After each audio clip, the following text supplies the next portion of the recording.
Today, we're counting down 12 R&B songs that churches declared satanic. Some were banned, some were burned. All of them became classics. This is the music the church didn't want you to hear. Number 12. Donna Summer's Love to Love You Baby. 1975.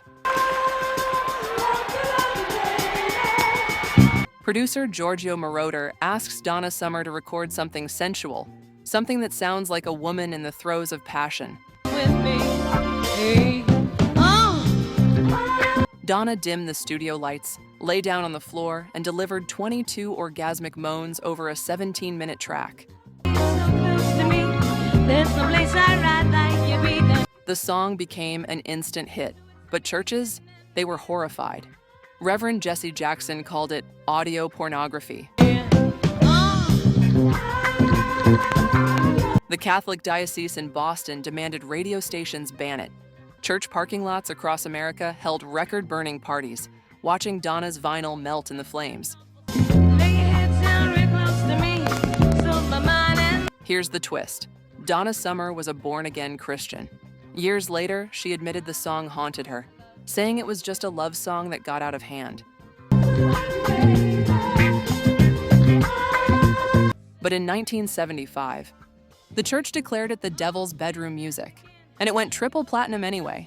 Donna kept singing. The controversy made her a superstar. Number 11. Marvin Gaye's Let's Get It On. Trying to hold back this feeling so long. Marvin Gaye was a preacher's kid. His father was a strict Pentecostal minister who believed music should only be used to worship God, and anything else was blasphemy. Love, baby. Let's get it on. So when Marvin released Let's Get It On, in 1973, Reverend Gaye was absolutely furious with his son. The song was unapologetically sexual. We're all sensitive people. No metaphors, no hiding the meaning, just pure physical desire wrapped in Marvin's smooth, seductive vocals. It was the anthem of the sexual revolution, and it terrified religious communities across America. Churches in the South lost their minds over this record. The Southern Baptist Convention added it to their official Music to Avoid list in 1974. Youth groups were banned from owning the album. Bible Belt radio stations would only play it during daylight hours, as if darkness somehow made it more dangerous and morally corrupt. Baby, no. Here's what made it even more controversial. Marvin defended the song passionately, saying it was about spiritual and physical connection, that God created human sexuality and it shouldn't be shameful. His own father never forgave him for it, and their relationship remained strained until the tragic day Marvin was killed.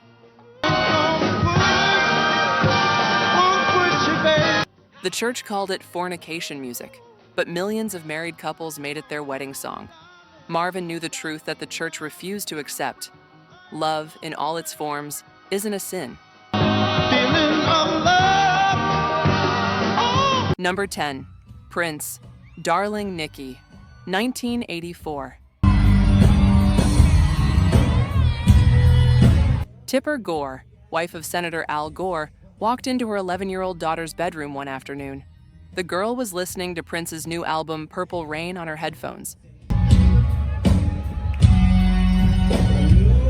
Tipper, being a concerned mother, picked up the headphones, pressed them to her ear, and heard the opening line of Darling Nikki, which explicitly referenced a sexual act.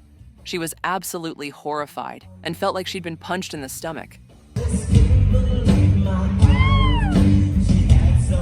Within weeks, Tipper Gore founded the PMRC, the Parents Music Resource Center, with the sole mission of censoring music they deemed pornographic and dangerous to children.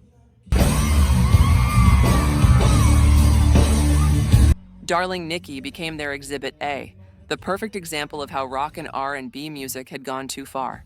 Churches immediately jumped on the bandwagon with aggressive campaigns. Now evangelical pastors organized protests they called the Purple Reign of Terror, claiming Prince was a Satanist who used music to corrupt youth. They insisted the song, when played backwards, contained hidden demonic messages that would possess listeners. Some churches even held exorcisms for teenagers who owned the Purple Rain album. Prince's response was legendary. He didn't apologize, he didn't back down, and he didn't change a single lyric. Instead, he sold over 40 million copies of Purple Rain worldwide, becoming one of the best-selling albums in music history. The church wanted to silence him, but they accidentally created parental advisory stickers instead and made Prince an international legend. Number 9. Janet Jackson, Nasty, 1986. Janet Jackson releases a song with one simple but powerful message: no. The song Nasty was specifically about rejecting unwanted male attention, calling out creepy behavior, and women having the absolute right to set boundaries with men who couldn't take a hint. Churches heard something completely different and immediately went into moral panic mode. They called it the anthem of loose women who rejected biblical submission. They said the title alone, Nasty, was vulgar, anti-biblical, and encouraged young women to rebel against God's intended order. The PTL Club, one of the most influential religious television programs, refused to let Janet perform on their show. Christian schools across the South banned students from wearing her merchandise or bringing Control album cassettes to campus. Southern church newsletters published warnings to parents that Janet Jackson was actively promoting rebellion against godly submission and traditional family values. Here's the incredible irony that church leaders completely missed. The song was literally about saying no to sexual harassment. Janet wrote it after experiencing creepy fans who grabbed her inappropriately at a hotel. She was advocating for consent, respect, and personal boundaries. But the church only heard one thing: a woman refusing to be controlled by men. And that was the real threat they couldn't tolerate.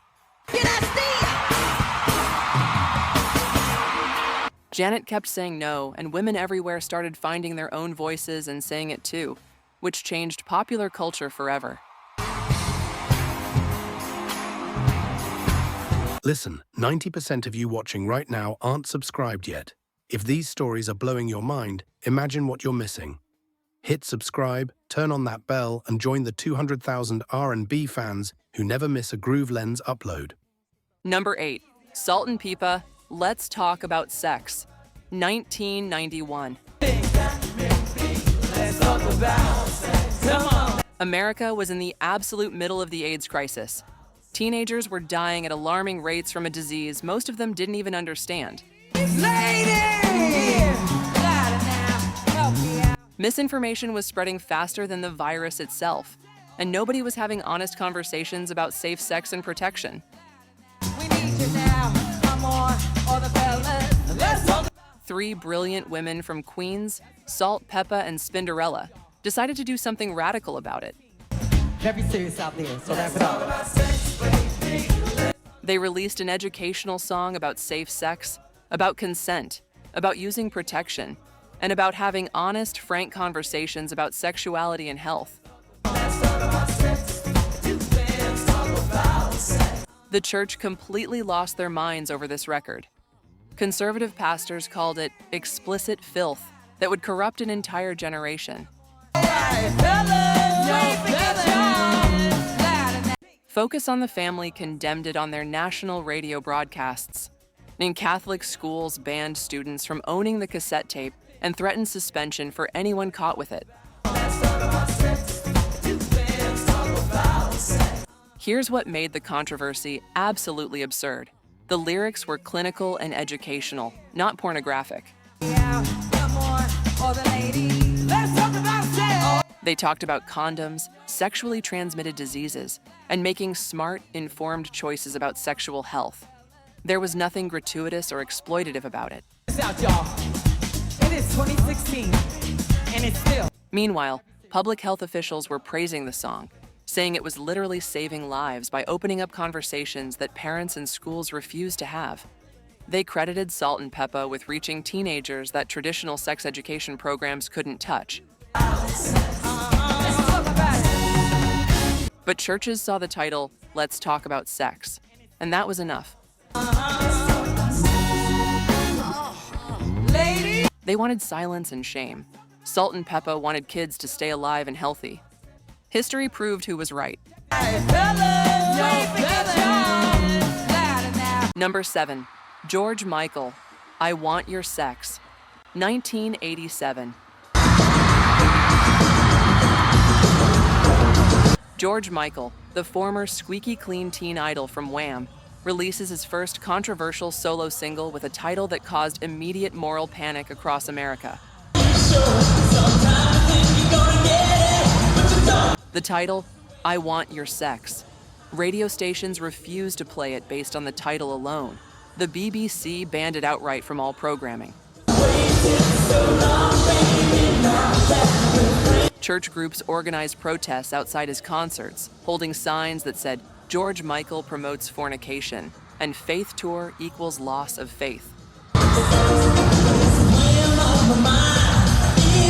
The Moral Majority, a powerful conservative Christian organization, added George Michael to their official Enemies of Decency list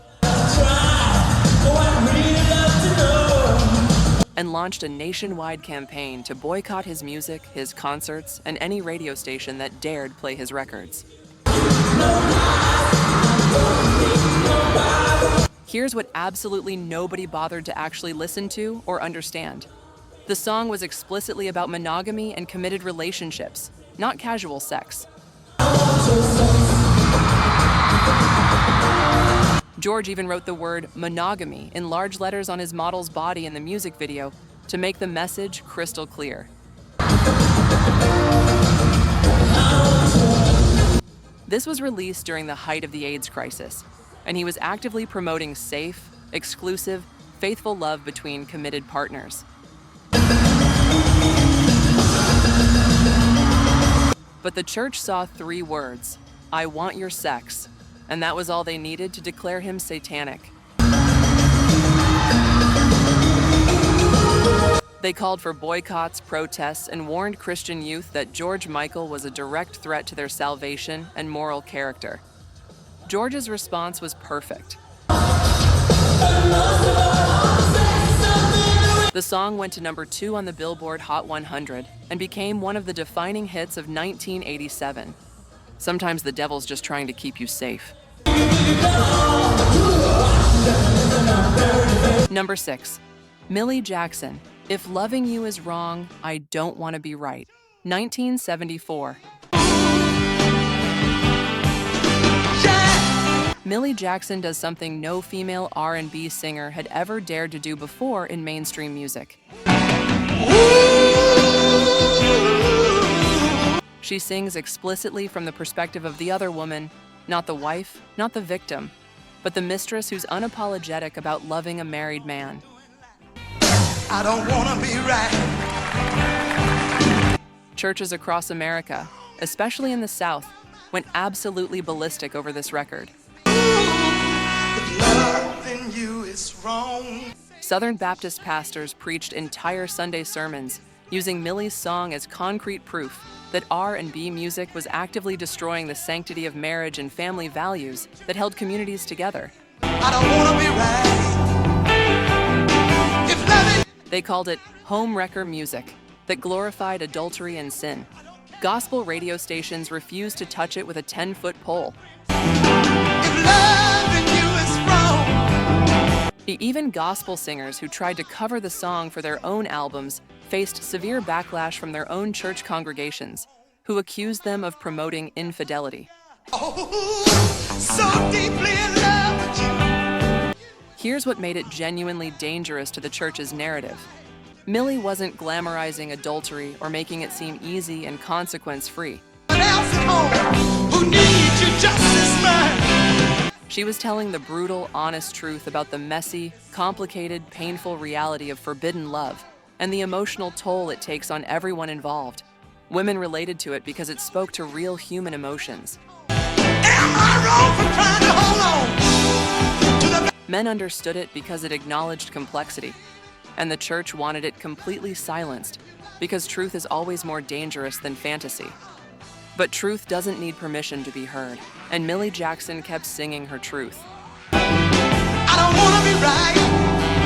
Hey! The song became an absolute classic that's been covered by countless artists, and it remains one of the most honest explorations of infidelity in music history. Loving you is so wrong. I can't... Number 5. Rick James, Super Freak, 1981. Rick James releases the funkiest, freakiest, most unapologetically sexual song of the entire decade, and church groups immediately wanted him arrested for corrupting American youth. She will never let your spirits down. The lyrics explicitly talked about kinky sexual behavior that made parents uncomfortable. The music video featured women in leather and lace doing provocative dances. She's never hard to please. Oh no, that girl. And Rick James himself strutted around like sex personified, wearing his infamous braids and making no apologies for celebrating physical pleasure. Kinky. Girls are super freak. I really love to chase. Evangelical newsletters published urgent warnings about what they called the super freak lifestyle. Youth pastors used the song in sermons as the ultimate example of worldly temptation that would lead teenagers straight to hell. She's alright. That girl's alright. Now, some cities in the Bible Belt flat out refused to let Rick perform in their venues, citing community standards and moral objections. Christian groups even held poster-burning parties in church parking lots, watching Rick's face go up in flames while singing hymns about spiritual warfare and resisting the devil's music.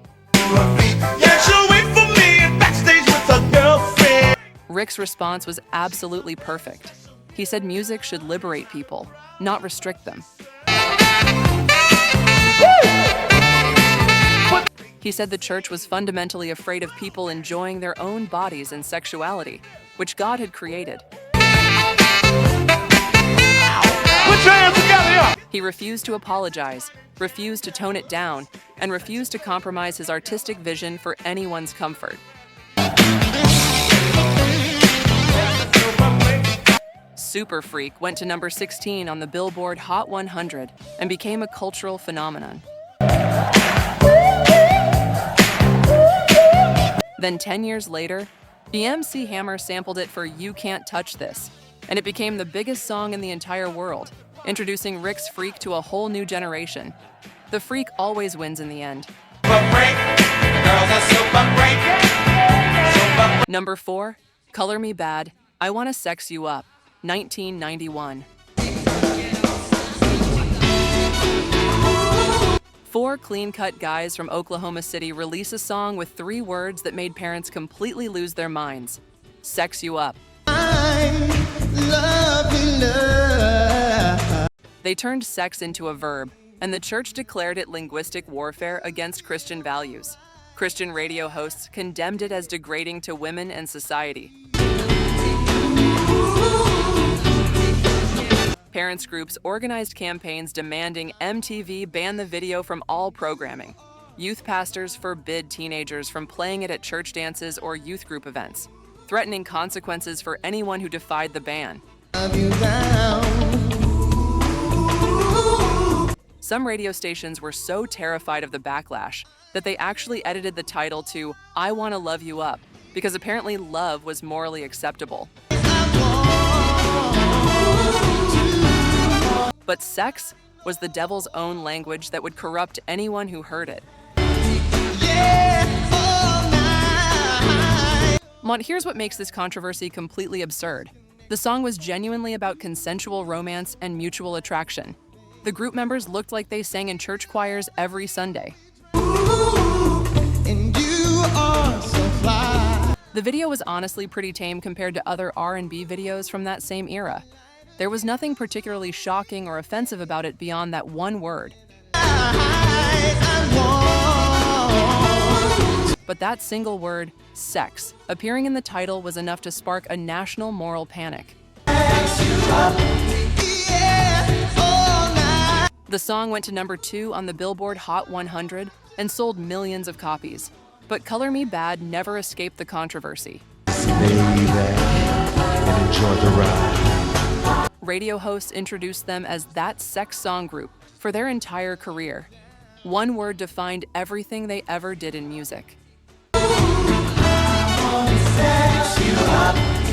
Sometimes that's all it takes to become either infamous or legendary, and Color Me Bad became both simultaneously. Number 3, Jodeci, Freakin' You, 1995. I wanna freak you. 4 brothers from North Carolina who literally grew up singing in church released the most sexually explicit mainstream R&B song of the entire decade. And churches called it musical pornography, designed to destroy Christian youth. And honestly, they weren't entirely wrong about the explicitness. The lyrics left absolutely nothing to the imagination. The video showed intimate bedroom scenes that pushed the boundaries of what MTV would broadcast. I can't get you out of my mind. The energy was pure, unapologetic desire, with no attempt to hide behind clever metaphors or double meanings. We hope you like it. Gospel radio stations refused to play Jodeci's music ever again after this release. Youth pastors used "Freakin' You" in sermons as the ultimate warning against what they called lustful spirits that possess teenagers through demonic music. Some Christian bookstores refused to stock the album, treating it like pornography. Here's what made it genuinely controversial beyond just the sexual content. Jodeci didn't hide behind metaphors or use clever wordplay. They said exactly what they meant with brutal honesty. And they never apologized for it, never backed down, never claimed it was misunderstood or taken out of context. The song peaked at number 15 on the charts and became the literal soundtrack to a generation's most intimate moments. It defined mid-90s R&B sexuality and influenced an entire decade of bedroom ballads that followed. The church desperately wanted purity and modesty. And at night when I close my eyes, Jodeci gave them raw honesty instead. And sometimes honesty is the most dangerous and threatening thing of all, especially when it comes to human sexuality and desire.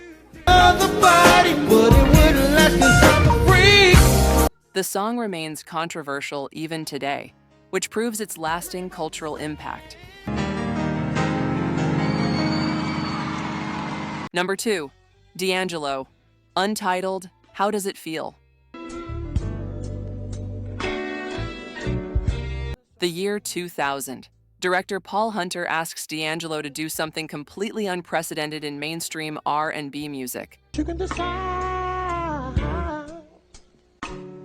Strip down, stand in front of the camera completely vulnerable, and sing directly to the lens with raw emotion.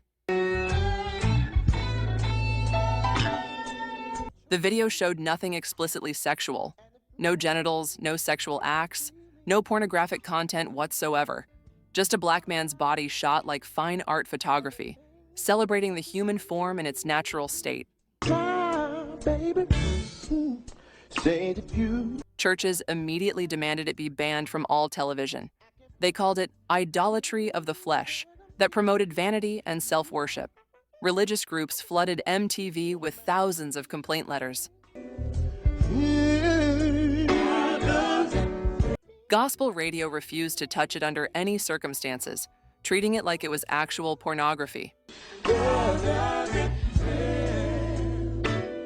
Now, pastors preached entire sermons about the D'Angelo video, warning their congregations that it promoted vanity, lust, and self-worship instead of glorifying God. They said it turned the human body into an idol that distracted from spiritual salvation. Here's what makes this story genuinely tragic. D'Angelo never wanted to become a sex symbol. The attention, the objectification, the constant focus on his physical appearance instead of his musical genius destroyed him emotionally and mentally. He disappeared from the music industry for 14 years because he couldn't handle what that video did to his life and career. And here's the stunning hypocrisy that nobody wanted to acknowledge. Female artists had been sexualized in music videos for literal decades without this level of moral outrage. But a black man presenting his body as art? And that crossed a line the church couldn't tolerate. The church called it Satan's work. History calls it a masterpiece that changed music video aesthetics forever. Number 1, Barry White, Can't Get Enough of Your Love, Babe. 1974, a man with the deepest, most seductive voice in R&B history releases a love song so sensual, so orchestral, so emotionally intimate that churches across America declared him the voice of the devil himself. Look like every time we love him. Barry White didn't scream or shout like other soul singers. He whispered. He spoke directly to your soul in that impossibly deep bass voice. And that intimacy absolutely terrified religious leaders who couldn't control its effect on listeners. Southern Baptist newsletters published urgent warnings about what they called the Barry White effect. Pastors claimed his voice alone could awaken impure thoughts in even the most devout Christians. How should I feel when everything is you? Youth dances were explicitly banned from playing his music under any circumstances. And church leaders literally called him the voice of temptation, sent by Satan to corrupt marriages and relationships. Here's what makes this controversy absolutely beautiful and ironic. Barry's song wasn't about casual sex or promiscuity at all. It was about deep, committed, married love between devoted partners. He sang about devotion, about needing your partner emotionally and physically, about love that lasts through challenges and time. But the church heard that bass rumble in his voice and immediately panicked. They called it baby-making music, and they absolutely meant it as an insult and a warning. Couples around the world took it as the highest compliment imaginable and made it their anthem. Barry White's only crime was making love sound like heaven itself. And maybe that's exactly what scared churches the most. The idea that physical love between committed partners could be sacred, beautiful, and divinely inspired instead of shameful. Barry proved them wrong with every note he ever sang.